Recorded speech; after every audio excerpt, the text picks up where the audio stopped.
Welcome everyone to our last virtual presentation for this season of PAHOVI meetings. We haven't decided what we'll do next year, but we'll decide that in August. Tonight's presentation will be on conifers, their unique characteristics.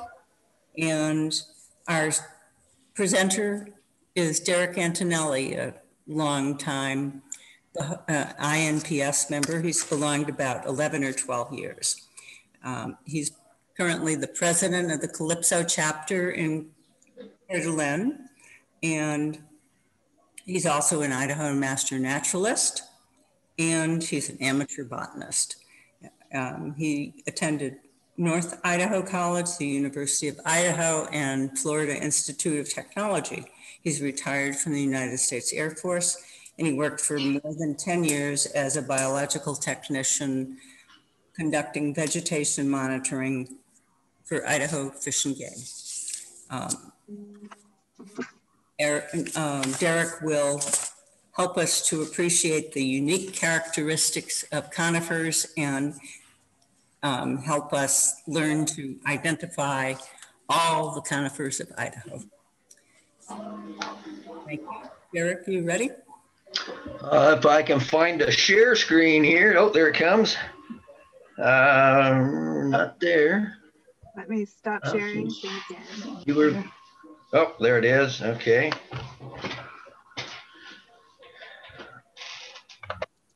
Oh, wait, let's do it this way, and then I'll do this. Okay, hopefully you can see my screen now. Is that correct? Not yet.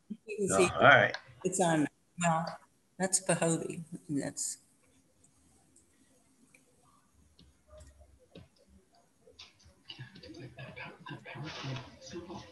All right, let's go. I must have missed a button here. Let's see what I can do here. Hit escape. Back here. I think you have to click that, don't you? Because that's what it's going to share.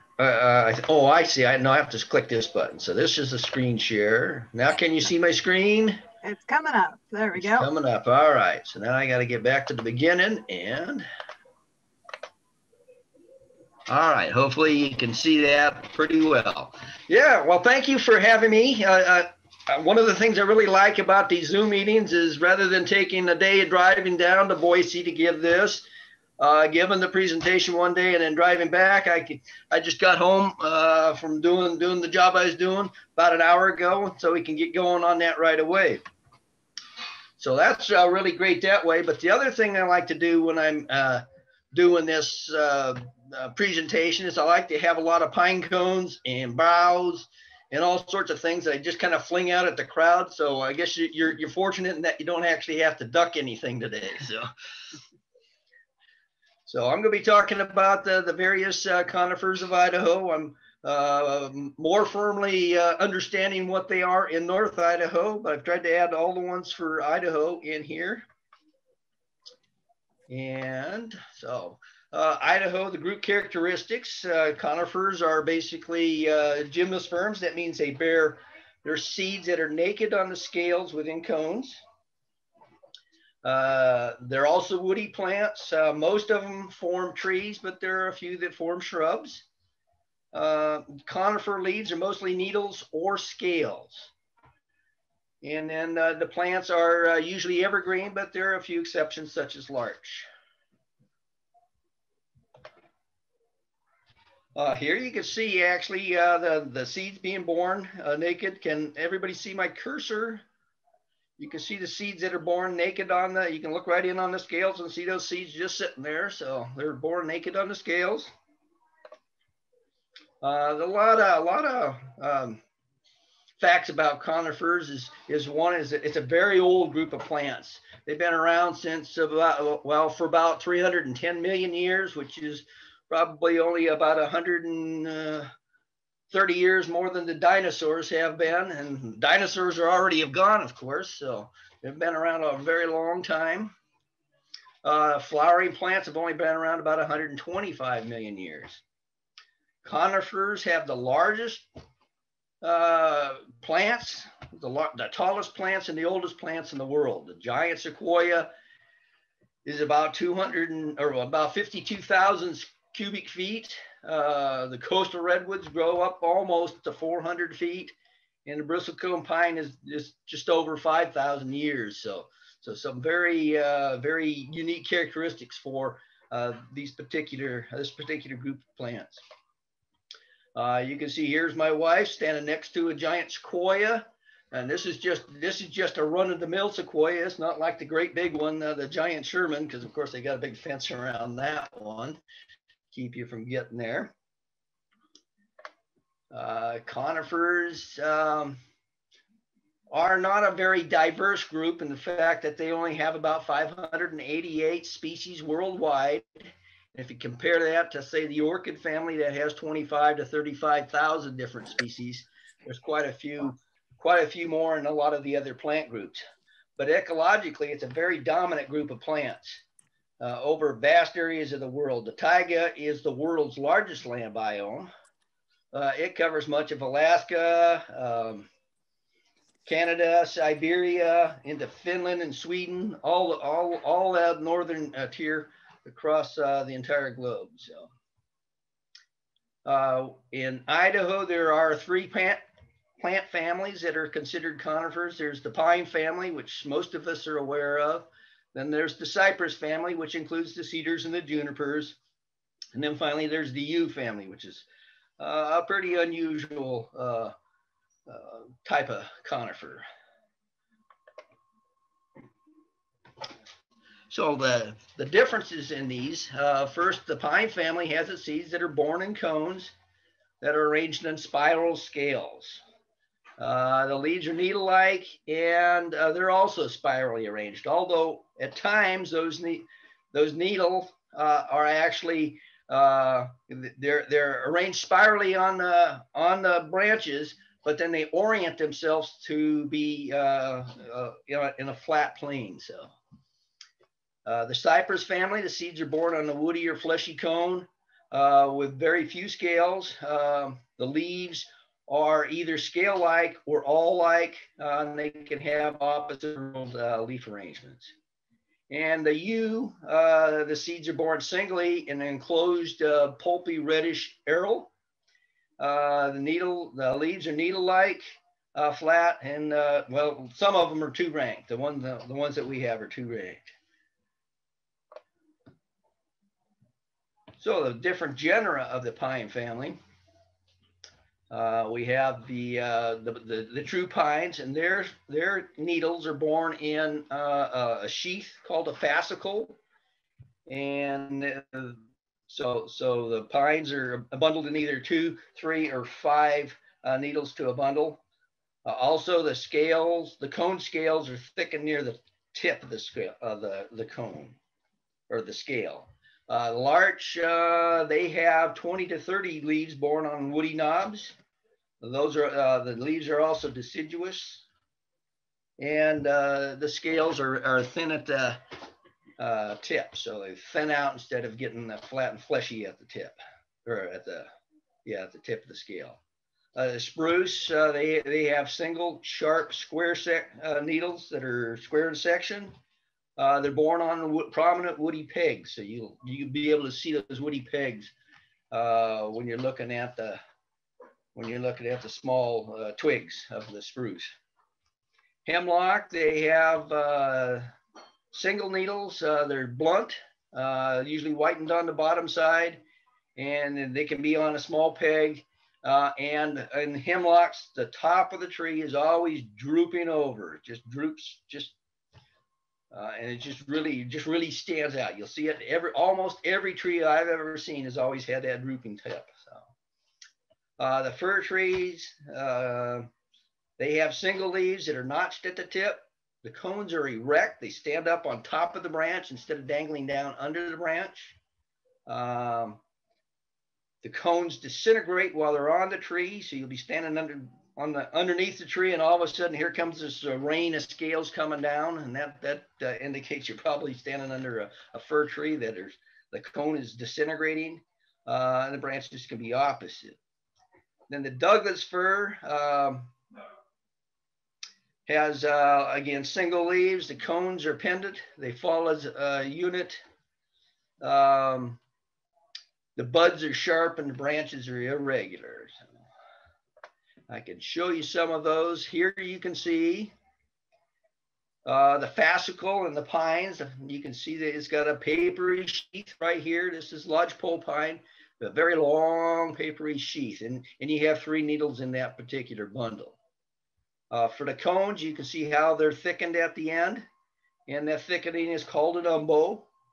Now the umbo could have a prickle like this, like the Ponderosa pine has. You can see that prickle. Or if you're thinking of a white pine, it won't have that prickle. So,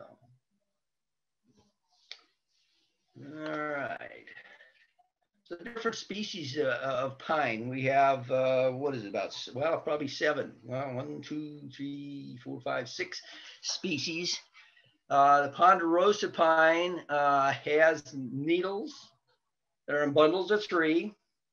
They're 4 to even 9 inches long, so they're very long needles compared to the other pines. Their cones are about the size of a softball, maybe a hard ball, about 3 to 6 inches. They have a prickle on the end of their umbo, and the bark has scaly plates. If you look at the bark, I call it, it's got like little picture puzzle pieces plastered all over the outside of it. So. Lodgepole pine, needles are in bundles of 2. They're 1 to 3, about golf ball size cones. The prickles, there's prickles on the umbos and those cones as well. The western white pine has bundles of 5. Those leaves have a whitish appearance to them. They do have a fascicle, but it doesn't last very long. It disappears. It's deciduous. The cones are 4 to 10 inches, great big cones, and they are without prickles. Although they do have plenty of pitch. So if you're picking them up, you're gonna have to wash your hands when you're all done. So white bark pine is a high altitude pine. 5 needle pine, it's got, those needles are 1 to 3 inches. Fascicles are deciduous here as well. The cones are thick and woody. They're about 1 to 3 inches, so a little bit bigger than the lodgepole, but not much. They can be red or purplish. They remain on the tree. They don't have prickles. And the trees are limited to the subalpine region. So also this particular species, the one species in Idaho, the one conifer species in Idaho that the U.S. Fish and Wildlife Service is recommending for endangered species threatened status. The limber pine, you're probably a lot more familiar with that than I am. Whoops. I'm getting carried away here. It has bundles of 5 for leaves that are 1 to 3 inches. The fascicles are, again, deciduous. The cones are slender and ovoid, light green to greenish brown. It has a thickened scale that thins towards the tip. It's found on slopes and ridges in the montane and timber, up all the way up to timberline. And then I'm not going to be covering the single leaf pinyon pine. There are a few of those within the state. They're one of the state's rare plants. Okay, so the first one we're going to take a look at then is the Ponderosa pine. You can see that here. Usually has a pretty broad crown. You can see the cone. It's got the prickly umbos. It's about, again, the size of a hardball, softball in that range. And it's one of the most prominent trees in Idaho. So, it's got the female cones. You can see those here. That's where the pollen is, or excuse me, the male cones. That's where the pollen is generated. And, you know, about this time of the year, you probably notice a yellow coating all over your vehicles. That's all due to primarily the Ponderosa pine producing this pollen and spreading it out to other trees through the air. Again, you can see how long those needles are, and then you can see this puzzle bark, this puzzle piece bark that looks like it's got little puzzle pieces on the bark itself. They kind of break off in scales.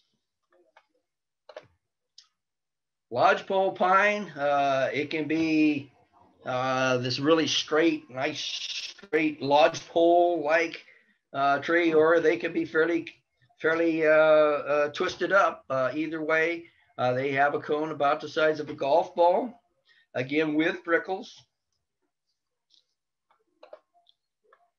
Again, another case of the pollen cones. And you can see it's got the 2 needles in a bundle, and those needles generally have a little twist to them. This is what the bark looks like. So it's kind of quite different looking than the Ponderosa pines. The Western white pine. You can see how white that bark looks. That's usually the case, and you usually have the branches that kind of form these whorls. They're pretty clear on that. Very long cones, can be pretty pitchy. They don't have prickles on the ends of the umbos. The needles, they're 5 to a bundle, and you can see they're whitish on one side, on the inside of those bundles. That gives the overall tree a kind of a wider sheen to the whole tree. And therefore, that's one of the reasons it's called white pine. Those are actually individual pores called stomata. So there's a whole series of those. If you zoom on down, you can actually see those. So different looking bark, and you can see again how pitchy those pine cones are. This is the white bark pine. White bark pine is suffering from a blister rust. Is it blister rust? Blister rust. Fungus that impacts them, and that's one of the reasons it's being placed on the endangered species list as a threatened species. You can see it's got this reddish, purplish cone. They hang on the tree. They stay sealed up until fire or until a Clark's nutcracker comes by, pops them open, plants those seeds, or buries those seeds, and probably forgets where some of them are. Grizzly bears also are it's a pretty good food for grizzly bears as well, because they can pop those open. And there's another shot of the tree. You can see those cones up there. This is the limber pine. I think I've seen this in the Craters of the Moon National Park. I think that's probably the only place I've really got a close-up look at it. The branches are really flexible, therefore Pinus flexus is its name. Also limber pines its name. So, and you can see it pretty much throughout a lot of southern Idaho, from Idaho County on down. A little bit longer on the cones. Yeah, and then again, the pollen cones there. Larch, we actually have 2 species of larch. The most common one is the western larch. Leaves are broader than thick, so they're a little bit flattened. They're about 1 inch long. The young twigs are smooth on the western larch. The subalpine larch only grows at high altitudes. In North Idaho, it's about 6,500 feet, which is about as high as our mountains go. So, it's right up there, approaching the timberline. The young twigs in this case are tomatosa. They're densely curly hairy. So when you get up there, you kind of look at it and you know it's a larch, but it doesn't quite have the right shape. Well, take a look at the young twigs, and if you see that hair on them, you'll know you're looking at the subalpine larch versus the western larch. Very bright, pretty green. That's because it's a deciduous tree, so it throws these leaves away at the end of the year, so it doesn't put a lot of extra oils and turpentines and things like that, and not a lot of structure to them. So it just brings them out. They're nice and soft, pretty bright green, and then they're done with them at the end of the year, and it just grows another set. You can see how it grows on these woody pegs, and it gets 20 to 30 in those woody pegs. And there's a shot of the cone. You've got these little bracts that come out of the cones as well, similar to what you might see in a Douglas-fir. And again, just another shot of the cones on the branch. Usually very straight, very tall trees. Pretty distinctive bark when you're getting out looking at that. And you can see these have a little different appearance. This is the subalpine larch. Again, you find it up in Boundary County and then in the mountains of central Idaho. Again, basically it's a typical larch. It's got the woody pegs with a number of needles. It's got a nice, the same similar cone. But you can see it's got this branch that has this tomentin, these curly hairs all over it. So that's how you know when you're looking at the subalpine larch. Okay, spruces. Engelmann spruce is the primary one up north. The needles are four-angled. Cones are 1 to 3 inches long. Scales are widest in the middle. They're free at the tip. They have a free tip for about 3 to 8 millimeters, just a little over a quarter of an inch there. The wing seed beyond the wing seed impression. So you'll look where the wing seed, the seed wing sits, and then it'll extend beyond that about a quarter of an inch or so. It's found in riparian areas, at least up in northern Idaho, and then from the montane to subalpine slopes. And then the Colorado spruce. Again, needles are four-angled. They're very sharp. Hence the name is pungens, which means they're pungent. If you think about the punji sticks, that's where that comes from. The cones are bigger. They're 3.5 to 6 inches, and this is limited to southeastern Idaho, except for in towns, of course. I think every town must have one. So the Engelmann spruce kind of spread throughout much of the state. Big tall subalpine tree mostly, but also you'll find it down in the riparian areas, at least in North Idaho. You can see it's got fairly thin. The scales get fairly thin at the edge, and it's got sharp needles. And the needles are borne on woody pegs. You can see these woody pegs here and a woody peg here. And those woody pegs remain even after the needles have fallen off and you've got an old twig. So if you want to know what you're looking at, you find some twigs on the ground, you'll see these woody pegs and you'll know you're looking at a spruce.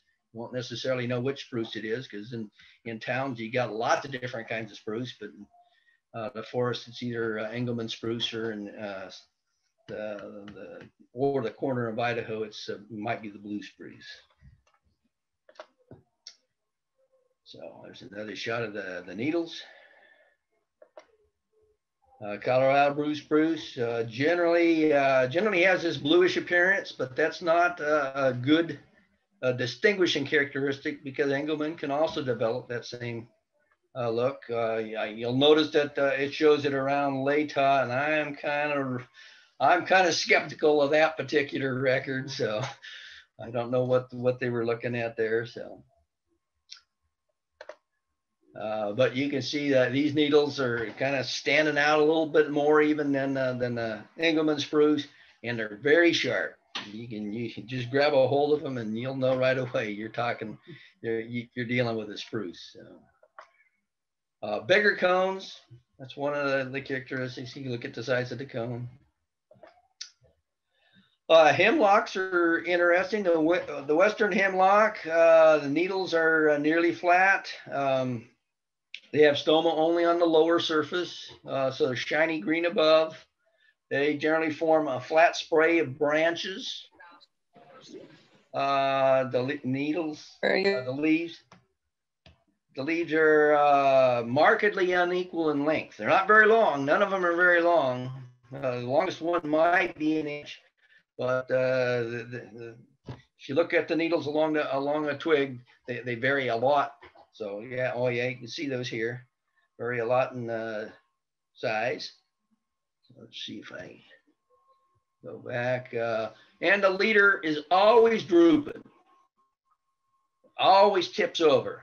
And very seldom do you see the western hemlock in the subalpine zone. Now, mountain hemlock, that's mostly in the subalpine zone. The needles are thickened along the midrib. It's kind of four-sided. Cones are bigger. These cones were 1 inch in the western hemlock.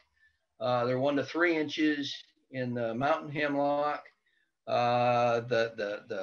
The needles come out in more of a bottle brush arrangement than the western hemlock. They're more flat, lined up in two rows, or 2 rows on each side of the branch usually. So you can see here how different they are in length, short and long and short.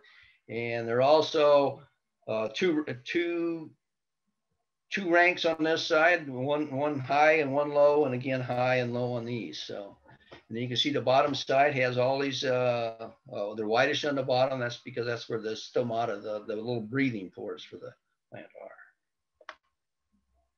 Has this particular appearance is very common, especially in the spring for hemlock. You can just know you're looking at hemlock before you even get close enough. You'll see this speckling of light green, and you can see the drooping taper. You can always see the drooping taper. When they're little, when they're only 6 inches tall, they'll already be starting to develop that, and they continue until they're a full-grown tree. You can walk out in the forest and pick out the hemlocks just by looking at the drooping tapers. You see how these little small cones are. I think it probably got a shot. So here are the small cones. They're less than an inch. So, western hemlock has a pretty distinctive bark. When you start to get old like me and your neck starts getting a little arthritis, you get tired of looking up at the top of the tree to try to figure out what type it is. So pretty soon you're going to try and figure out what it is just from looking at the bark. So. Mountain hemlock, again, it's got that same drooping, the same drooping taper. This one doesn't droop quite as much, but you can see that the cones are quite a bit bigger. Again, you're fairly high up in the mountains in the subalpine zone. You got again the cone, and you've got the pollen cones, and you can see rather than being these 4 ranked, fairly flat, they're more bottle brush arrangement on the needles. So. The grand fir has the leaves on the lower branches are spreading opposite. So basically the opposite, the leaves are pointing opposite of each other. So they're 2 ranked. They go in just 2 directions, one away and one set in one direction, one the other. They have 2 whitish stripes on the lower side of the leaf, Leaves are about 1 to 1.5 inches. The cones are 2 to 3.5 inches. They're always up at the top of the tree, so you almost never see those. Cones are greenish brown. Again, they disintegrate on the tree itself. So you'll be sitting here and you'll have a shower of these cone scales coming down. They stand up straight up and down. Again, these are in lowlands to mid-montane. Subalpine fir picks up, kind of has a little bit of an overlap and then picks up and goes up into the subalpine zone from there. These leaves have stomata on the top and bottom surfaces. The leaves are not oriented in 2 ranks, but more of a bottle brush arrangement. Cones are a little bit bigger, more purplish, again, montane to subalpine. So you can see the cone, you can see how the cones stand up on their branches, and it's right up at the top of the tree. If you really want to get out and see them, you generally have to get binoculars and stand back and take a look, and you can see those. But you can also see these little sticks that are sticking up here. That's the old core of the previous cones. So the scales have fallen off, leaving these woody pegs sticking up straight up and down. So that's a grand fir. You can see how flat these branches are on the grand fir. So, again, 2 rank leaves. Here's a close-up of the cone. You can see this is the bottom side. You can see that it's got these 2 white stripes. Again, those are made up of individual the pores, stomata. And then there's a little notch at the tip of the needle, and that helps you distinguish that from a U that we'll be talking about later. So, if you're sitting down to eat your lunch and you want to lean up against a tree, probably want to find a tree other than the grand fir because it has very deep bark. So. And you can see those little blisters it looks like on there. So. Subalpine fir, you can see it's got it's white on both sides of the needles, and they kind of curve up. They kind of have a curved up opinion. You can see that these trees are very spire-like, and that's because they're in the high snow areas, and that's to help them shed the snow. So when you get into the subalpine zones, the trees need to be a lot steeper, more like a steeple. So very pretty stark, startling cones. Very dark color here, dark gray. And again, a similar type of bark. You can see again the woody pegs from the leftover cones, and then you've got the pollen cones as well. So. The Douglas-fir has needles that are about 1 inch long, and they're uniformly spreading around the twigs. The cones are pendant. That means they hang down instead of standing on end. The cones are 1 to 4 inches. They have scales with 3-tailed bracts. They're found in moist to dry forests from lowlands to subalpines. You can see just a sample of the tree here. You can also see the cone here, and the cone has a very distinctive bract between every scale. And a lot of people will tell you that looks like a mouse is hiding his head, and you've got the hind legs and the tail of the mouse sitting there. So, but that's a very, very distinctive cone. So you'll see those sitting down on the ground, and then you'll know to look around and find the Douglas-fir. Again, here's the scale, both the female cone and the male cone. So. Pretty distinctive bark as well, usually pretty gray, so you can pick that out. So that's gone through the entire pine family. Next is the cypress family, which is going to be cedars and junipers. Cedars and junipers. Their seeds are born in woody or fleshy cones that have very few scales. The leaves are either scale-like or awl-like, like an ice pick almost. They have opposite world leaf arrangements.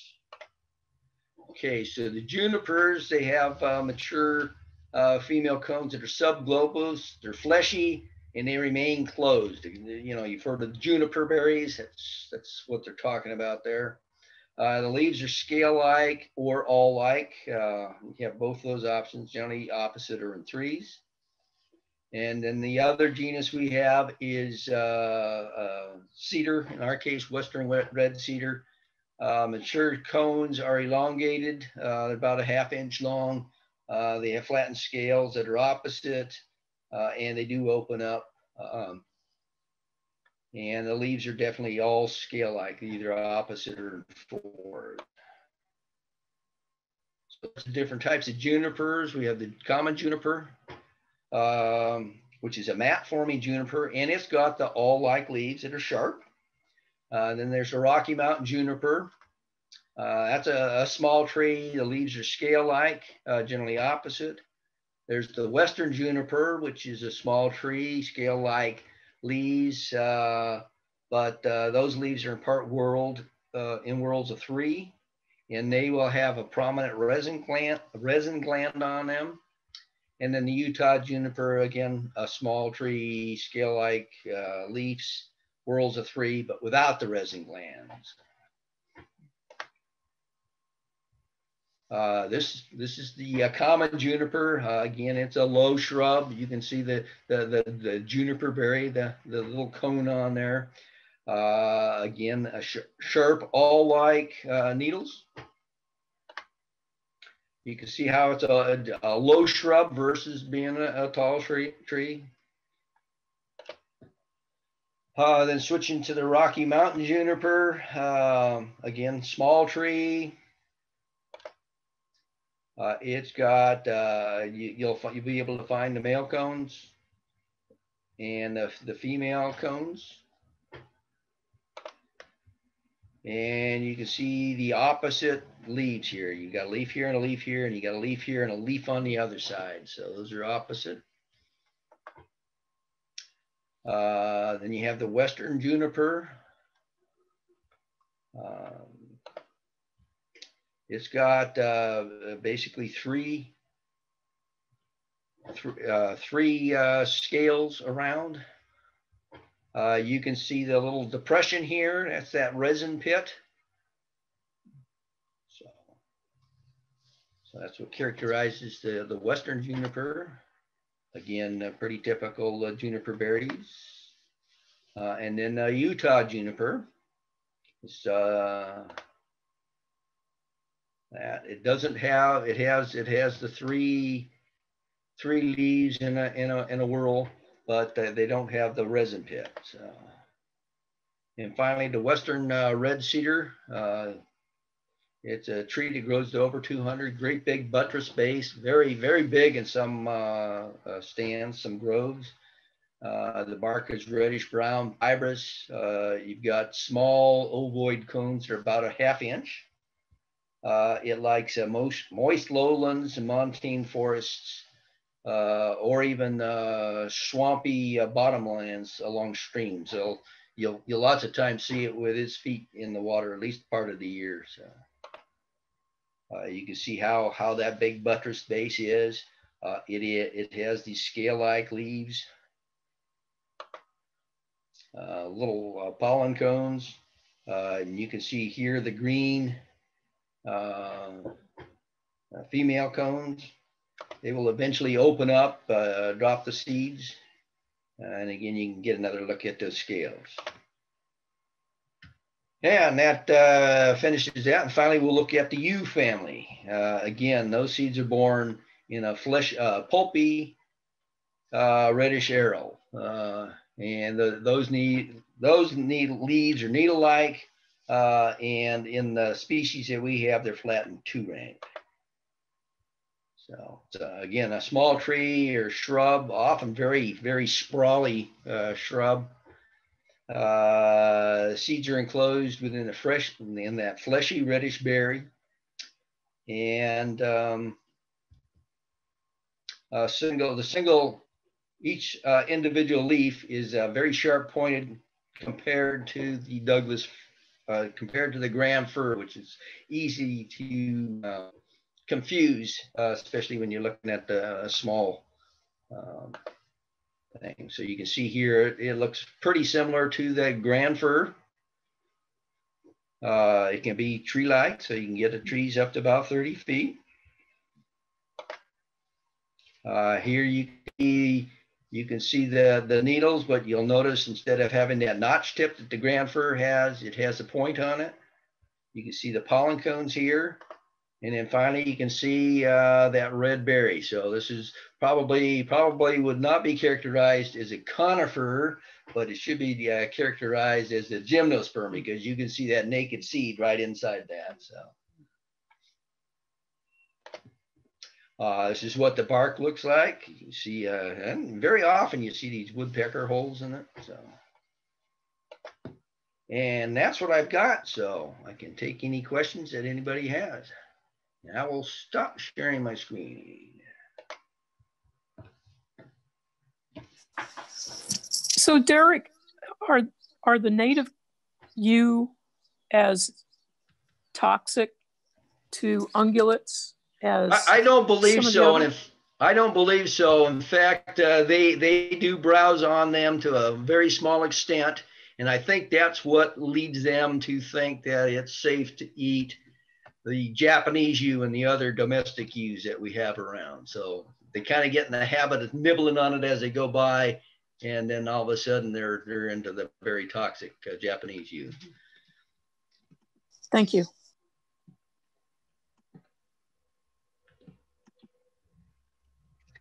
If anybody else has questions, feel free to jump in and unmute yourself or put a message in the chat box. That was a great presentation. Thank you very much, Derek. Thank you. I know I need to work on my tree identification, so some good pointers in there. Let's see, we have somebody asking, do galls infest cones? I've seen, I don't know if it's if you classify it as a gall, but lots of times you'll see like a cluster of really tightly grown needles. I assume those are either due to insects or fungus or something causing that. So it would be gall-like. Yeah. I remember at some point telling me that there were a few kinds, there were a few flavors of Ponderosa pine, including like vanilla and butterscotch with the puzzle bark, but they smell like vanilla or butterscotch. Have you ever had that? Well, I've heard they have a vanilla flavor, but I've never heard about the butterscotch flavor, but that wouldn't surprise me. So. In fact, we were just smelling some today, seeing if we could detect the vanilla smell. So maybe it's just what you think they smell like, because I've definitely, it's like I could get butterscotch out of them. Yeah, it's like one of those self-fulfilling prophecies. Exactly, yeah. Let's see. But thank you very much, Derek, for this presentation. Good review to prepare for our next outing.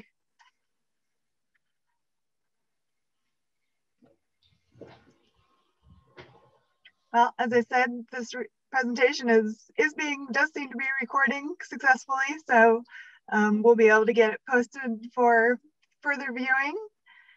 If we don't have any other questions, we can let everybody off to enjoy this lovely evening, depending on where you're at. I know down here in Boise, it's a pretty nice evening. So yeah, we've had a pretty nice day up here too. So thank you very much. I'll stop recording. If anybody just wants to hang out and chat, you're welcome to do so for a little bit.